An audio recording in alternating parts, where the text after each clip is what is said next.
Louange et pureté à Allah, Seigneur de l'univers, paix et son salut sur le maître des messagers, le prophète Mohammed sallallahu alayhi wa sallam, ainsi que sur sa famille et ses compagnons.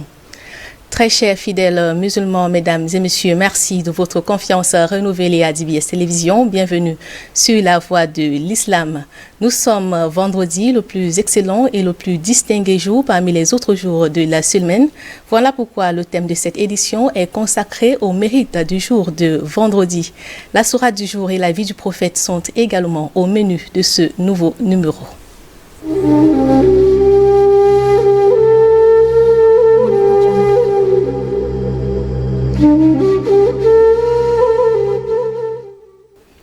Alhamdulillah, merci mesdames, messieurs d'être des nôtres. Tout de suite, nous allons prendre la première articulation. Il s'agit de la sourate du jour, sélectionnée par Abdou Ngoma. Bismillahirrahmanirrahim. Yusabbihu lillahi ma fi as-samawati wa ma fi al-ardi al-malik al-quddus al-aziz al-hakim. Huwa alladhi ba'atha fi al-ummiyina rasulan يتلو عليهم آياته ويزكيهم ويعلمهم الكتاب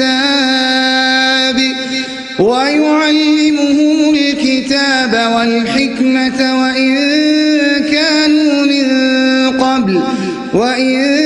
كانوا من قبل لفي ضلال مبين وآخرين منهم لما يلحقوا بهم وهو العزيز الحكيم ذلك فضل الله يؤتيه من يشاء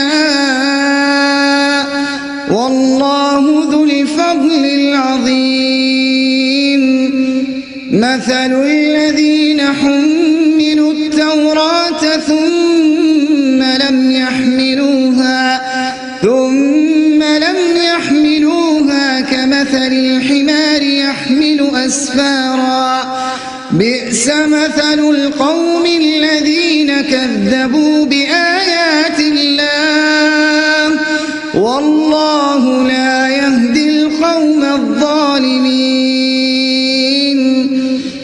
قل يا أيها الذين هادوا إن زعمتم أنكم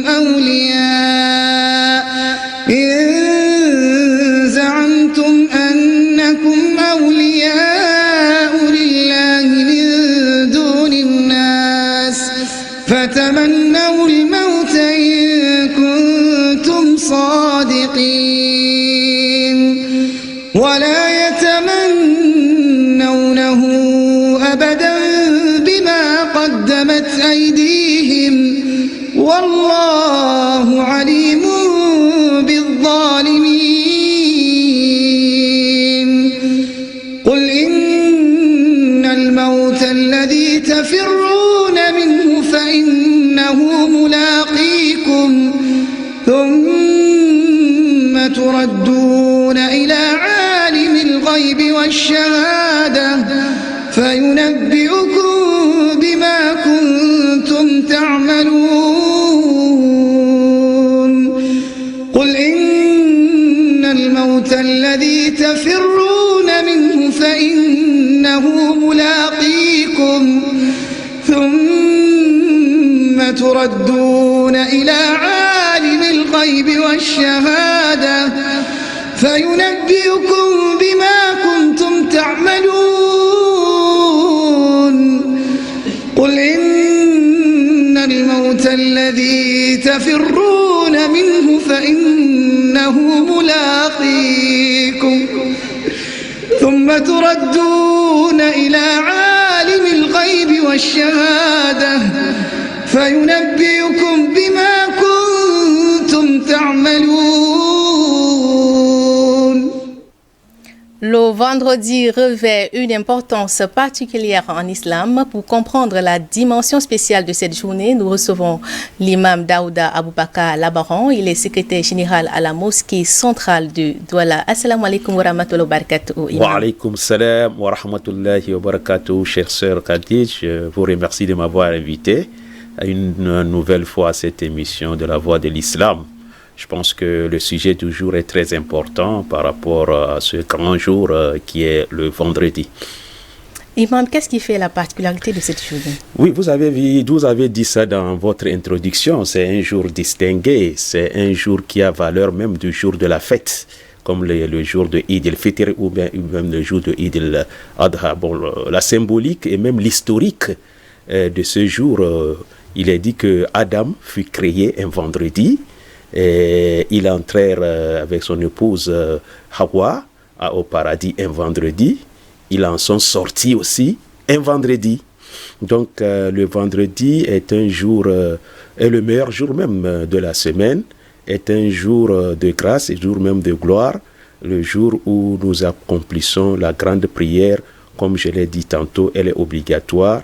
Mais par rapport à la prière de Eid, les deux prières de fête ou de Ramadan ou de la fête du sacrifice, donc sont aussi des prières surrogatoires. Mais le jour du vendredi a une très grande valeur, comme je l'ai dit tantôt, valeur du jour même de Eid. Donc, comme vous le voyez, les musulmans profitent beaucoup. Ce jour-là, dans d'autres pays, même dans le monde musulman, c'est un jour férié. C'est un jour où on ne travaille pas, comme chez nous, il y a samedi. Bon, samedi est un jour ouvrable au Cameroun, nous disons le dimanche. Donc, c'est comme un dimanche dans le monde musulman. Les musulmans, parce qu'il faut que les musulmans s'apprêtent pour aller accomplir ce devoir religieux qu'est la prière du vendredi. Quelles sont les actions recommandées pendant cette journée? Oui, les actions, disons, hormis la grande prière elle-même, peut-être nous y reviendrons. Bien entendu. Les meilleures actions qu'il faut accomplir, il y a d'abord même la veille du vendredi, c'est-à-dire le jeudi soir. Dans la soirée, il est recommandé que l'on, n'est-ce pas, lise la sourate, n'est-ce pas, Al-Kahf, la sourate Al-Kahf.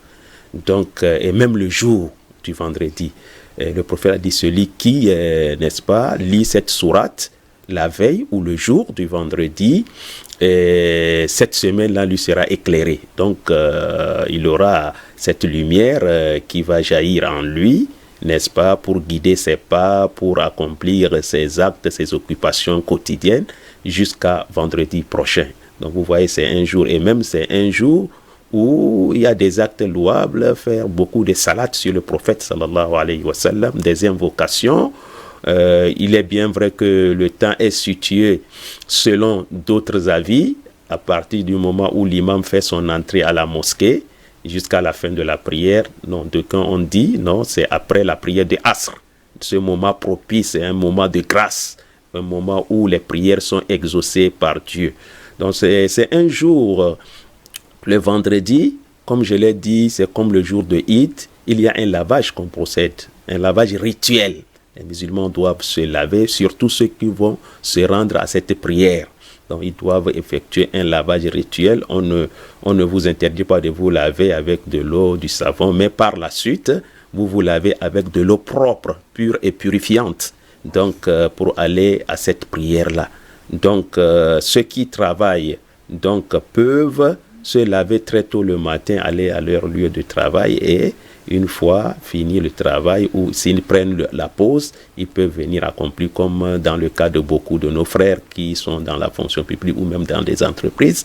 Ils prennent une petite pause pour venir accomplir cette grande prière du vendredi. La prière du vendredi est une obligation. Excepté 5 personnes, c'est-à-dire la femme. Pas une obligatoire, mais si elle se rend à cette prière, c'est recommandé, c'est louable. Et il y a l'esclave qui n'est pas aussi, il n'y a pas l'obligation. Il y a le mineur l'enfant qui n'a pas atteint la majorité, l'âge majeur, et nous avons le malade, quelqu'un qui est malade ne peut pas s'y rendre, et le voyageur, quelqu'un qui voyage. Bon, voici les 5 personnes qui sont exceptées de cette prière. Mais sinon, tout musulman qui remplit les conditions, à savoir un homme libre, un homme qui a atteint la majorité, il est saint d'esprit, n'est-ce pas? Et il a sa purification, donc parce qu'il faut se purifier lorsqu'on n'a pas la purification légale.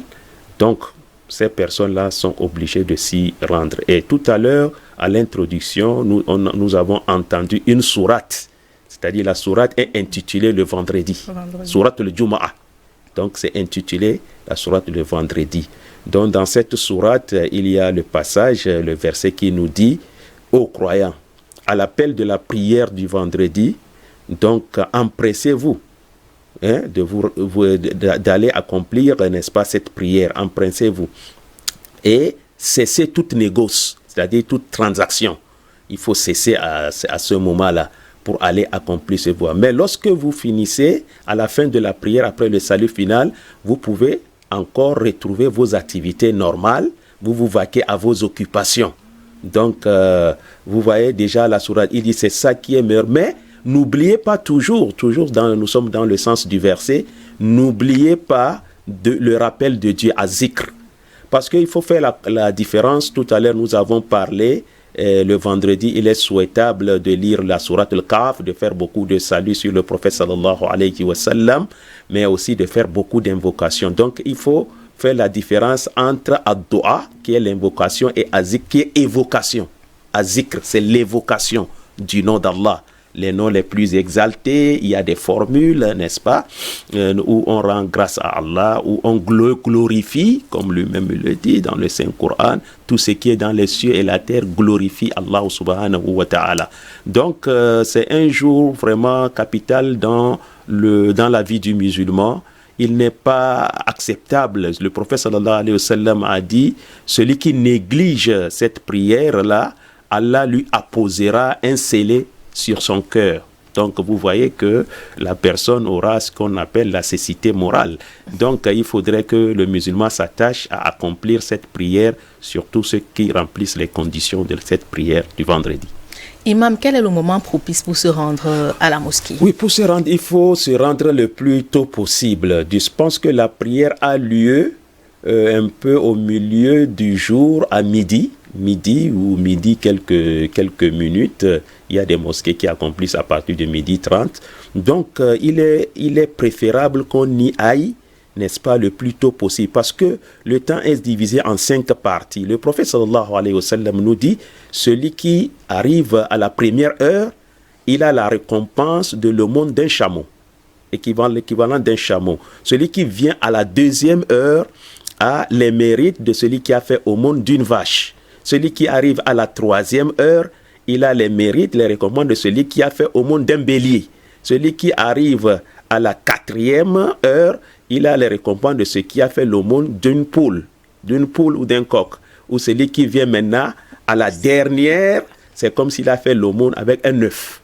Et lorsque le temps arrive, à l'entrée de l'imam, les anges qui enregistrent les arrivées des fidèles vont fermer leur registre et entrer dans la mosquée pour écouter le sermon de l'imam, ce qu'on appelle la khutbah de l'imam. Contrairement à la prière de Eid, où le sermon est prononcé après la prière, mais la prière du vendredi, le sermon est prononcé avant la prière. Donc c'est pour cela, la prière du vendredi revêt aussi un caractère social. Vous savez que la prière du vendredi ne peut avoir lieu que dans une agglomération. Bon, aujourd'hui, nous pouvons dire qu'avec les découpages administratifs, on peut dire au moins dans un arrondissement, il faut qu'il y ait une mosquée dans laquelle les gens vont aller. Et cette mosquée doit être officialisée. On ne doit pas aller prier dans une cour quelconque ou dans une mosquée appelée mosquée du quartier, si la mosquée n'est pas proclamée comme une mosquée dans laquelle on peut, n'est-ce pas, les responsables musulmans ont agréé cette mosquée, elle est une mosquée du vendredi. Sinon, dans des localités, n'est-ce pas, reculées, vous avez une seule mosquée. Et ceux qui s'y trouvent un peu loin de la mosquée vont s'y rendre très tôt parce que l'objectif, c'est quoi? C'est de venir écouter le sermon du souverain. Comme vous le savez, le plus qualifié à être imam, c'est le souverain musulman, l'émir, ce qu'on appelle amir. L'émir, s'il remplit les conditions, bien sûr. Sinon, il peut nommer un imam qui dirige cette prière. Donc, c'est un discours qui est porté à la communauté par rapport à l'actualité, par rapport à certaines instructions qu'on peut les donner, par rapport à certains dérapages. On essaye d'avertir les gens, de les ramener, de les sermonner, de prononcer le prône. Donc, la prière du vendredi a, n'est-ce pas, revêt plusieurs caractères. Sur le plan social, c'est celui-là. Bon, il est bien vrai que de nos jours, nous nous trouvons dans des villes cosmopolites, dans des villes où l'agglomération, elle est grande. Vous allez voir dans un même quartier, n'est-ce pas, sur un même territoire, vous avez plusieurs mosquées qui jonchent, même qui sont à proximité. Mais moi, je dirais que ce n'est pas recommandé, même s'il y a une forte démographie, n'est-ce pas, de la communauté musulmane, ça va d'une manière exponentielle, puisque la vie s'agrandit tous les jours, la ville s'agrandit tous les jours. Donc, il fallait que les musulmans quand même s'entendent, surtout à prier ensemble, parce que lorsque nous prions les 7 jours dans nos mosquées du quartier, c'est comme des mosquées cellules. Et maintenant, il faut qu'il y ait une congrégation. Dans cette congrégation, c'est de réunir tout le monde. Vous voyez dans le même sens, vous avez les mêmes visions, vous voyez les problèmes qui minent votre société, votre communauté, et vous en discutez, vous en parlez, et l'imam fait son prêche à propos, comme j'ai dit, d'un sujet qui concerne la communauté. Donc, si nous donnons le sens du vendredi, vraiment, il faudrait que les musulmans le comprennent. Ce n'est pas une coutume sociale. Uniquement, il faut attendre le vendredi pour aller prier. Non, il faut comprendre le sens, ce que le vendredi représente dans la vie du musulman, à savoir retenir vraiment le discours que l'imam a tenu. Quels sont les conseils que l'imam a donnés?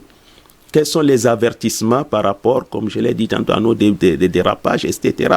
Donc, le vendredi revêt plusieurs caractères sur le plan social, sur le plan culturel, sur le plan spirituel. Donc, les musulmans doivent profiter de l'occasion pour comprendre. Nous remercions cette émission, peut-être à travers d'autres vont comprendre vraiment le sens, ce que représente le jour du vendredi. Ce n'est pas une coutume sociale, mais nous sommes appelés à profiter au maximum de ce jour. Imam, il est conseillé de se rendre à la prière à pied ou sur une monture. Oui, il est conseillé d'y aller à pied parce qu'on a dit chaque pas que vous faites représente aussi, n'est-ce pas, à valeur aussi d'une aumône. Aller et revenir, aller comme au retour. Donc, il est préférable. Bon, vous savez, comme je l'ai dit tantôt, dans certaines localités reculées, les gens même sont obligés d'aller à pied. Okay. Bon, nous nous trouvons dans des grandes agglomérations, dans des grandes villes où il faut circuler toujours avec un engin ou une voiture pour s'y rendre. Et aussi, comme vous savez, nous sommes dans des villes affairées. Nous sommes dans des villes affairées où chacun veut aller accomplir, n'est-ce pas? Cette prière est retournée encore à son travail, comme le verset nous a dit. Lorsque la prière arrive à sa fin, dispersez-vous sur la terre et cherchez la grâce de Dieu, la grâce d'Allah, à savoir chacun selon la fonction ou le travail qu'il exerce ou le métier qu'il exerce. Chacun doit aller, mais n'oubliez pas d'invoquer beaucoup Allah en ce jour-là du vendredi. Imam, quelles sont les règles de bienséance une fois dans la mosquée? Oui, une fois dans la mosquée, il faut, vous savez, il y a ce que nous appelons les 2 unités de prière de salutation de la mosquée. On appelle ça tahiyatul masjid. Lorsque vous entrez, vous allez effectuer 2 unités de prière. Et vous faites la tahiyat, d'autres même en font 4, c'est-à-dire 2 fois 2, 4, en font 4 et vous restez assis. Il est bien vrai que nous avons adopté le prêche d'un prédicateur avant. Bon, ça ne fait pas partie des règles de cette prière. Mais si on le fait, c'est quelque chose de louable puisque Allah dit « Fazakir inna fa'ati zikra » prêcher là où le prêche est utile. Vous voyez? Puisque les gens se sont rassemblés. Depuis une semaine, on ne se rencontre pas. On profite de l'occasion pour passer un message, pour, n'est-ce pas, éveiller les consciences dans la communauté, etc. Donc, il y a un prédicateur qui prêche. Même si les autres, ceux qui sont assis à la mosquée, ils continuent ou soit dans les nawafil, à faire 2 rakats ou 4 ou 6 selon, ou bien à faire leurs invocations en égrenant leur chapelet en attendant l'arrivée de l'imam. Donc là, les musulmans restent assis. Et il est interdit d'enjamber les rangs. Il est interdit ou de bousculer le jour du vendredi. Lorsque vous venez, vous trouvez une place assise, asseyez-vous. Ne cherchez pas à forcer, à aller s'asseoir ou devant ou dans un rang donné. Donc, le musulman doit l'éviter pour avoir les récompenses de cette prière-là. Donc, une fois assis, on attend l'arrivée de l'imam. Et lorsque l'imam entre, il va vous adresser la salutation. Salam alaikum wa rahmatullahi wa barakatuh. Vous allez répondre et il va s'asseoir. Lorsqu'il s'asseye, il y a le muezzin qui va appeler à la prière.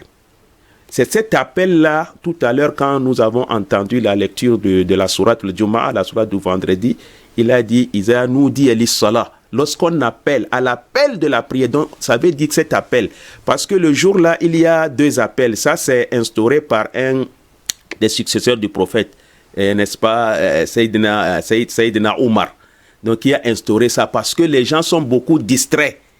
Donc, lui, il a instauré le fait d'appeler avant la prière, c'est-à-dire à midi par exemple, d'appeler les gens pour que les gens se disent que aujourd'hui c'est vendredi, aujourd'hui c'est le vendredi, nous avons un devoir à accomplir, nous avons une prière à accomplir. Donc c'est pour attirer l'attention des gens. Ceux qui vont aller se laver vont se laver et ceux qui vont commencer à s'apprêter vont s'apprêter pour aller à cette prière. Mais l'appel à la prière dont on parle, dont la sourate parle, le verset parle, c'est le moment où l'imam est déjà assis sur la chaire.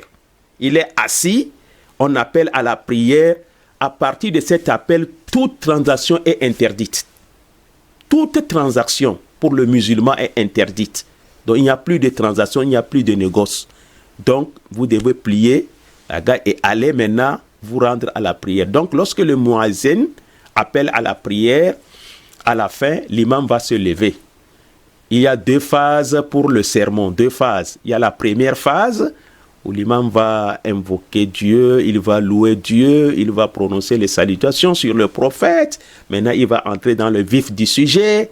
Ça dépend de son sujet, le sujet qu'il a choisi ce jour-là. Peut-être il peut parler même de la valeur de la prière du vendredi. Pour un peu amener les musulmans à comprendre le sens de la prière du vendredi. Donc, il fait le premier sermon, il s'asseye. C'est en ce moment, les moments propices pour la doua, beaucoup de musulmans font les invocations. Parce que lui-même, l'imam, il vous dit invoquer Dieu en ce temps, dans l'intervalle des 2 sermons. Ça ne dure pas 1 minute, 2 minutes. Les fidèles font leur invocation, chacun selon son vœu. Et maintenant, l'imam se lève. Il reprend encore la 2e phase, la 2e partie du sermon. Et à la fin, il va faire les invocations, il va lire des invocations où on va dire Amin, Amin. Il finit, il descend de la chaire et maintenant, il dirige la prière, les 2 raka'at, les 2 unités de prière où il va réciter à haute voix, c'est-à-dire la Fatiha et la sourate. Première raka'at, 2e raka'at, pareil. Et il finit, le salut final fini. Bon, maintenant, on est au salut final. Il faudrait que les musulmans, maintenant, font des invocations, ou soit en communauté, ou bien individuellement. Et maintenant, chacun va aller s'occuper de ses affaires. Donc, le jour du vendredi, comme je l'ai dit, les musulmans doivent effectuer ce lavage. C'est très important parce que beaucoup négligent le fait de se laver rituellement pour ce jour-là. Et il est préférable aussi, le jour de Eid, il est préférable qu'on porte les vêtements neufs qu'on vient de coudre. Si vous avez possibilité, si vous avez les moyens.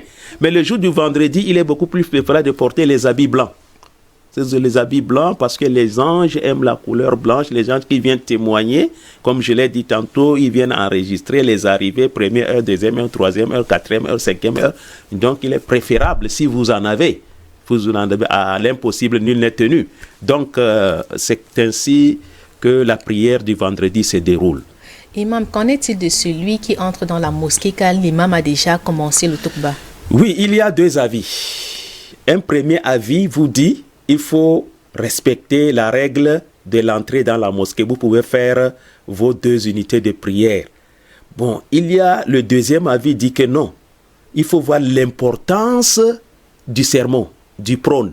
L'importance du prône, parce que la salutation de la mosquée est un acte louable, surérogatoire, méritoire.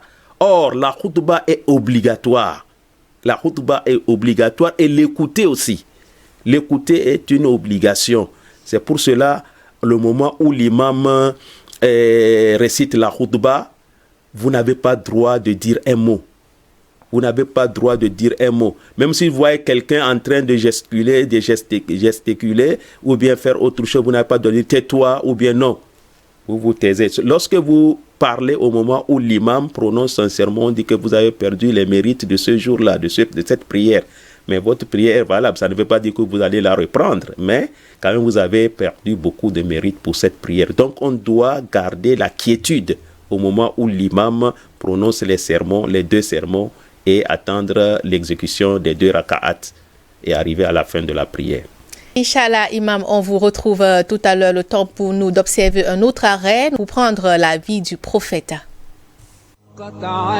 Assalamu alaikum wa rahmatullahi wa barakatuh. L'enfant, une personne innocente, naïve, curieuse, qui donne de la tendresse, mais qui a besoin aussi d'attention, d'accompagnement, de jouets et surtout d'affection. Fragile, c'est un être physiquement, émotionnellement qui a tant besoin d'orientation, de guidance et d'amour d'un père et d'une mère capable de préserver sa fitra, de construire sa foi, de l'instruire et l'éduquer au bon comportement. Cet amour si important, si nécessaire, si marquant est prononcé dans l'attitude du prophète. Que la prière et le salut de Dieu soient sur lui. Il avait ce souci permanent à l'égard des enfants. Anas ibn Malik, que Dieu l'agrée, disait, je cite, « Je n'ai vu personne faire autant preuve de compassion envers les enfants, si ce n'est le messager d'Allah. » Fin de citation. À ce propos, un sahaba rapporte que le fils du prophète était allaité dans une maison des hauteurs de Médine. Le prophète avait l'habitude d'aller le voir. En entrant dans la maison, il le prenait, l'embrassait, puis il s'en allait. L'élément prouvant la douceur qu'il portait aux enfants et qu'il allait jusqu'au village situé sur les hauteurs de Médine pour embrasser son fils Ibrahim qui complétait son allaitement et repartait juste après. D'après Anas, le messager d'Allah rendait visite aux habitants de Médine, saluait leurs enfants et passait sa main sur leur tête par affection. S'amusait avec eux, il n'aimait pas que les enfants subissent un mal, les laissait jouer sur son dos même pendant la prière. Il leur donnait de beaux noms et les dorlotait. L'envoyé d'Allah ordonnait de s'occuper de l'entretien des jeunes orphelins. Il mangeait avec eux, les saluait toujours le premier. Il n'aimait pas faire la différence entre eux, ne se fâchait pas contre eux, n'acceptait pas qu'on les nourrit à partir de l'argent illicite. Les jeunes parents doivent donc se calquer sur le modèle de l'envoyé d'Allah, que la prière et le salut de Dieu soient sur lui. Au demeurant, ce comportement du prophète, que la prière et le salut de Dieu soient sur lui, car ce comportement est si humble de tendresse et d'attention face aux enfants. Une parole qu'on attribue au prophète souligne que lors des 7 premières années de la vie, les parents doivent câliner l'enfant. Pendant les 7 années suivantes, l'éduquer. 7 ans plus tard, ils doivent le prendre comme ami. Et ensuite, ils lui lâcheront la corde pour dire qu'ils doivent lui donner son autonomie. Dans une autre parole, il est rapporté que le prophète mettait l'accent sur le droit des enfants à l'enseignement, car ils sont destinés à une époque qui est différente de l'époque de leurs parents. La vie du prophète, restez des nôtres pour la suite de l'histoire à vendredi prochain, Inch'Allah.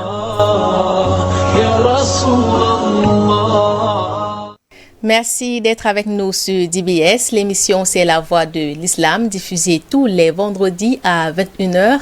Et cette semaine, le thème est consacré au mérite du jour du vendredi. Imam, qu'en est-il de celui qui arrive à la mosquée à la fin de la prière? Oui, celui qui arrive à la fin de la prière doit maintenant accomplir la prière des Zohr. Il a raté complètement. Celui qui rate même moins d'une rak'at, vous êtes arrivé, l'imam s'est déjà relevé de l'inclination, ce qu'on appelle roko. C'est arrivé à Gérard, vous allez quand même terminer la prière avec lui et à la fin, vous allez vous lever et faire la prière de Zuhur.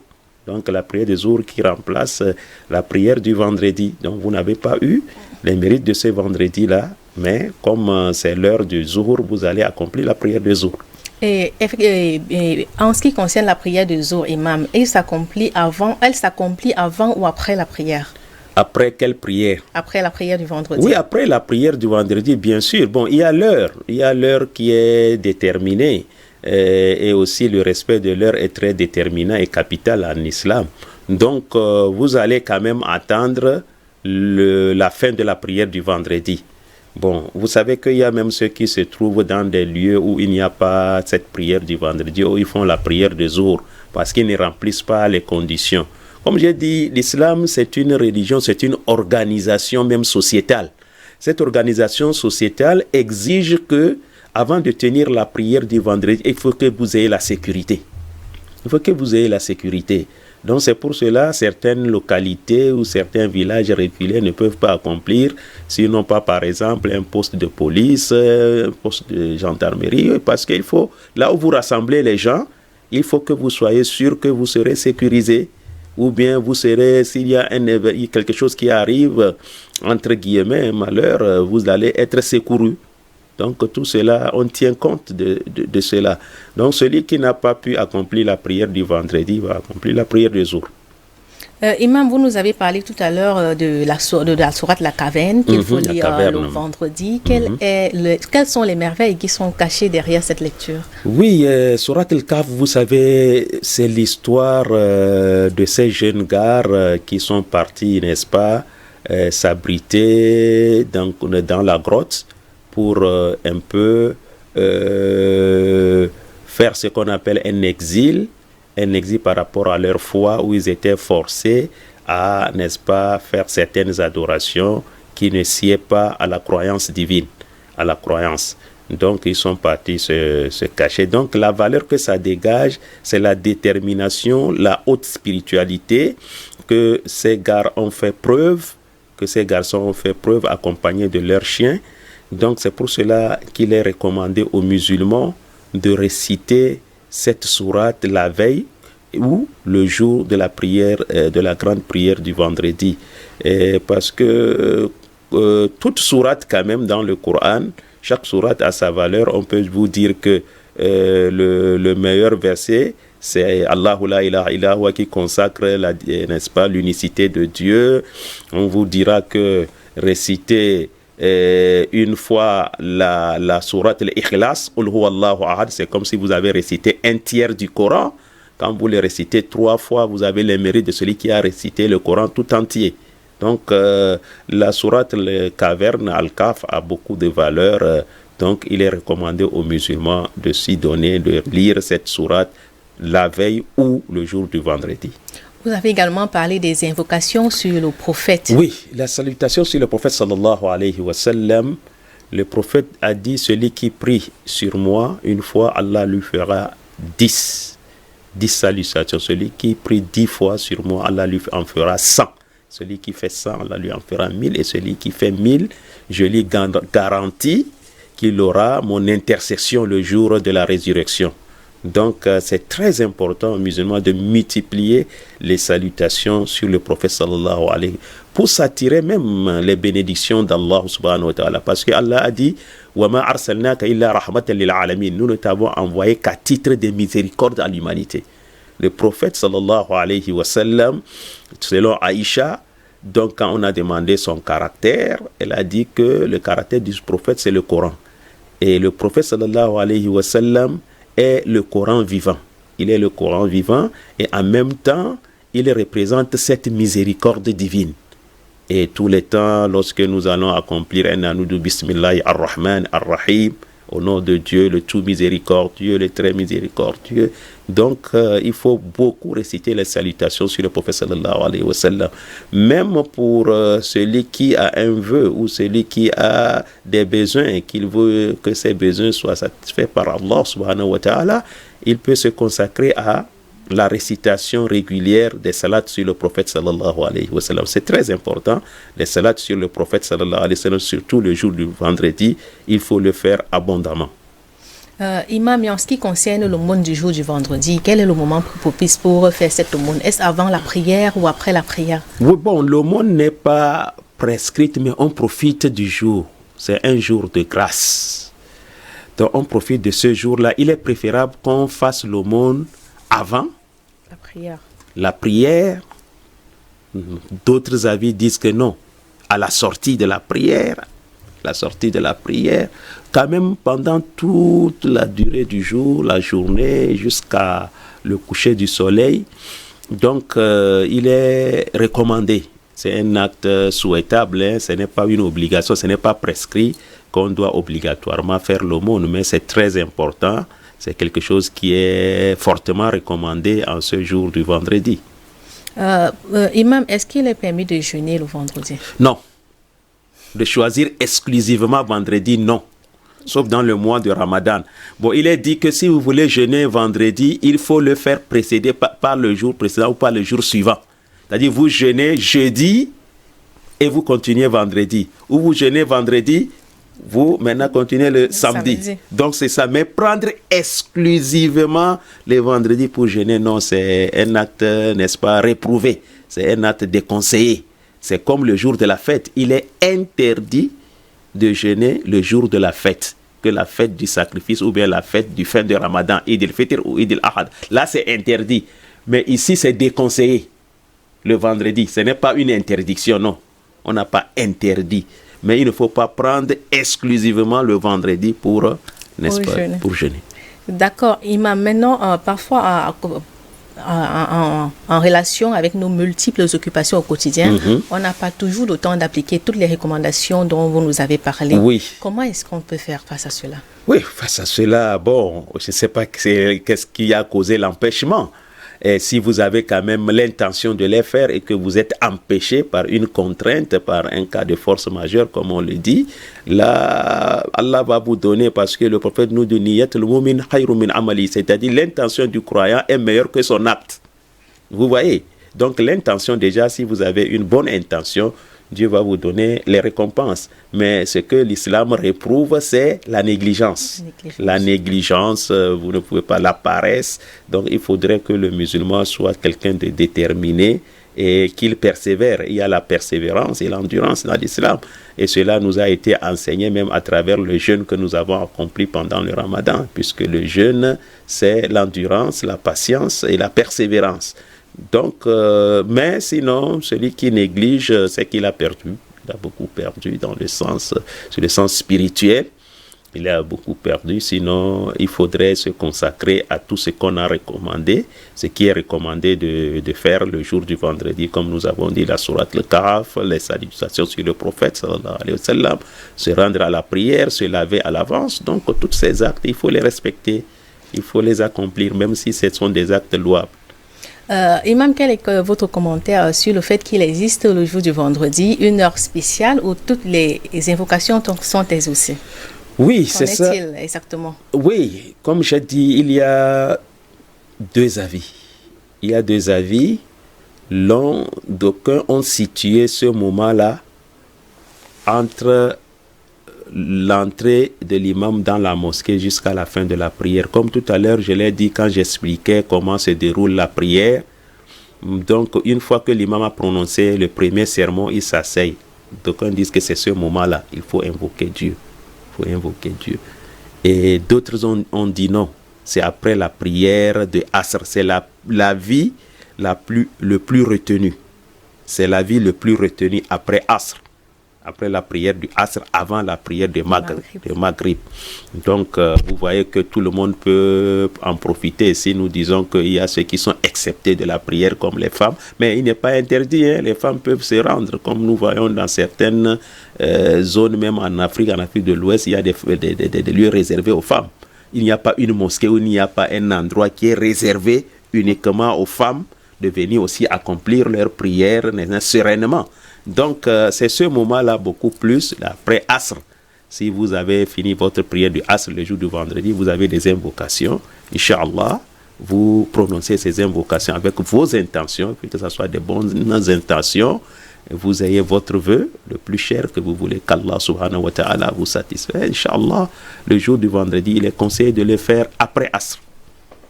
Mais comme j'ai dit, il y a aussi ceux qui ont donné des avis que c'est pendant la prière du vendredi.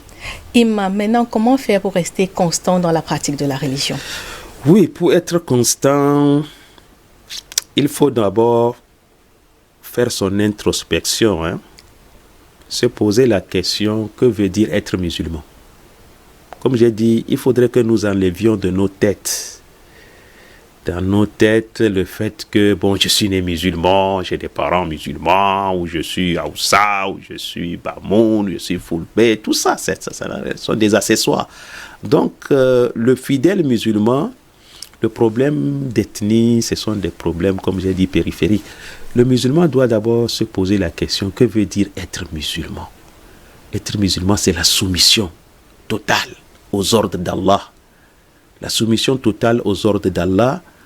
Nous avons parlé tout à l'heure de la persévérance et de la sincérité même dans la foi, de la sincérité. Il ne faut pas le faire tout juste parce que vous avez vu les autres, n'est-ce pas, enfants, mais il faudrait que vous soyez sincère vis-à-vis de vous-même. Donc faire son propre introspection, son examen de conscience, disant que je suis musulman, que veut dire être musulman. Et pour pouvoir arriver à ce niveau, il faut aller apprendre. Là, il faut aller à l'école. Parce qu'on ne pratique pas la religion par l'imagination, ou j'imagine, ou bien par le mimétisme. Non, il faut apprendre sa religion. Allez devant un maître, vous apprenez votre religion, les règles de la prière, les règles du jeûne, les règles de la purification, les rites du Hajj, si vous avez les moyens pour aller effectuer le Hajj, et comment se faire sortir l'aumône légal, bien sûr, la zakat. Donc, tout cela, le musulman doit se poser la question parce que quand vous voyez les hadiths du prophète, un jour, l'ange Gabriel, l'ange Jibril, lui a rendu visite, lui a posé certaines questions. Qu'est-ce qui veut dire l'islam? La foi, c'est quoi la foi? Et quels sont les piliers de l'islam? La fin du temps, comment ça va se passer? Donc, vous voyez, ça ne veut pas dire que le prophète ne le savait pas. Mais c'est nous pour nous donner une indication, à savoir, donc on ne peut pas pratiquer la religion sans apprendre, sans savoir ce que c'est. Donc les musulmans doivent vraiment apprendre leur religion. Il faudrait que chacun ait au moins un maître comme son guide spirituel. Parce que le prophète a dit, celui qui n'a pas un maître qui l'enseigne la religion, c'est Satan qui sera son maître. Satan, oui, il sera son maître. Donc, il faudrait que nous évitions de prendre la religion comme une coutume. Non, c'est une religion. Elle a ses enseignements, elle a ses principes. Il y a des règles à tenir. Donc, tout cela, il faudrait que chaque musulman puisse chercher à cerner le sens, la quintessence même, n'est-ce pas, de ce que veut dire être musulman. Donc là, on va prendre conscience. Lorsqu'on prend conscience, c'est que à chaque fois, si l'on vient adorer Allah, il le fera dans de bonnes conditions. Parce que l'islam même, c'est l'union indiscernable du spirituel et du temporel. On ne les sépare pas. Le spirituel, le culte et le social ne se séparent pas. Parce que vous allez retrouver beaucoup d'actes recommandés, comme même la zakat parmi les piliers de l'islam. Le fait de donner de la zakat aux nécessités, aux pauvres, aux démunis, c'est quelque chose de très important, n'est-ce pas, dans la vie du musulman. Donc, le musulman doit toujours se poser des questions, parce que chaque fois, si nous faisons un pas, il faudrait que nous regardions en arrière. Et lorsqu'il arrive que nous tombions dans des égarements, donc il faut revenir à Dieu, il faut se repentir. Il faut se repentir et il faut que ce repentir soit un repentir sincère. C'est ce qu'on appelle tawbatun nasuha. Donc que ça soit sincère vis-à-vis d'Allah. Nul n'est parfait, l'homme il est faillible. Donc à chaque fois il faut revenir toujours à Dieu, implorer son pardon et continuer son chemin du croyant, du bon croyant ou de la bonne croyante. Donc tout le monde est appelé à faire des efforts, à persévérer dans le chemin de la foi. C'est ça que nous invoquons Allah 17 fois par jour dans la sourate Al-Fatiha. Nous disons, Ihdina sirat Allah, guide-nous dans le droit chemin. Guide-nous dans le droit chemin, le chemin de ce que tu as comblé de tes faveurs. Sirat al-lazina an'amta alayhim. Donc nous prions, il faut nous poser la question, ceux-là c'est qui? Ce sont des prophètes, les messagers de Dieu, les martyrs, les hommes vertueux, les ascètes. Donc vous voyez, donc il faudrait que toi, tu souhaites aussi être sur leur chemin. Mais qu'est-ce qu'ils ont fait pour mériter? Qu'est-ce qu'ils ont fait pour mériter ces rangs?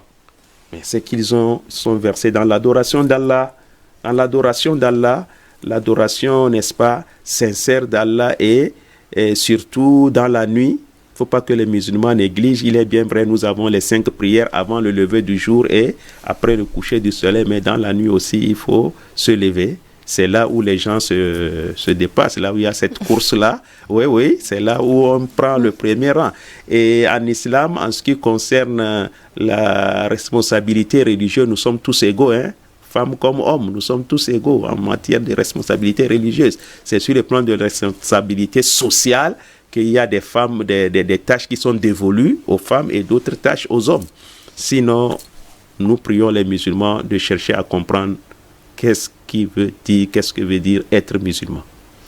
Imam, quelle est la récompense réservée à la prière du vendredi? La récompense, elle est grande. C'est Allah subhanahu wa ta'ala seul qui sait quelle récompense Allah nous attribue après avoir accompli nos prières du vendredi. Comme je vous ai dit, ça a valeur d'un jour de fête. Donc ça dépend maintenant, après l'accomplissement de l'obligation des 2 raka'at, de ce que le fidèle a pu faire. Donc ce jour-là, d'autres vont engranger beaucoup de récompenses, d'autres non, d'autres un peu par rapport à chacun, parce que chacun aura son rang de mérite selon les œuvres, selon les actes qu'il a posés. Allah dit, nous avons chaque fois assigné pour chaque chose, n'est-ce pas, une législation et une ligne de conduite, à suivre. Et même il a dit, quelque part, chacun aura aussi les récompenses selon ses œuvres, selon les œuvres qu'il a accomplies. Imam, merci d'être passé sur le plateau de la Voix de l'Islam. Merci beaucoup, la sœur Khadij. Je pense que ce que nous avons dit dans cette émission La Voix de l'Islam sera utile et profitable à tous vos nombreux téléspectateurs, musulmans comme non musulmans. Inch'Allah, Imam. Mesdames, Messieurs, c'est ici que prend fin cette autre édition. Au nom de toute la grande équipe qui s'est mobilisée, on avait Georgette Jimdo à la réalisation, Nicolas Olomocha était à la console, Dalé Biaz à la caméra. Merci de nous avoir suivis. Ne décrochez pas, restez en compagnie de nos programmes. À vendredi prochain, Inch'Allah.